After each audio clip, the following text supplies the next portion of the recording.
L'innovation doit être encouragée. Un exemple en Ariège où une entreprise a mis au point une brique en bois révolutionnaire. Laurent Winsbach, Pascal Dussol. Voilà 2 mois qu'Alain Romero travaille sur sa maison-école en briques de bois. Grâce à la simplicité du procédé qu'il a inventé, sans clous ni vis ni colle, les murs se sont montés en quelques jours à peine.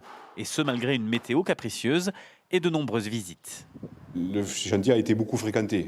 Beaucoup de gens sont venus par curiosité puis par passion, parce que c'est un produit qui est assez innovant.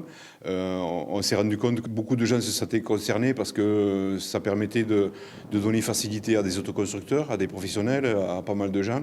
Et vu la simplicité du produit, on peut faire des choses assez intéressantes. Pas plus cher qu'une maison traditionnelle, la maison en briques de bois se construit bien plus vite et est en outre résolument écologique.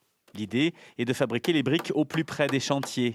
Mais malgré l'octroi de 11 licences à travers tout l'Hexagone, la demande est telle que l'offre a pour l'instant du mal à suivre, faute d'accompagnement suffisant. Ce qui leur manque, le principal outil, c'est le financement. Et la confiance des banques, malgré que ça soit un produit nouveau, malgré les carnets de commandes, mais alors plein. Il y a plus de 5000 demandes aujourd'hui de la part des particuliers, des collectivités aussi qui nous réclament des écoquartiers.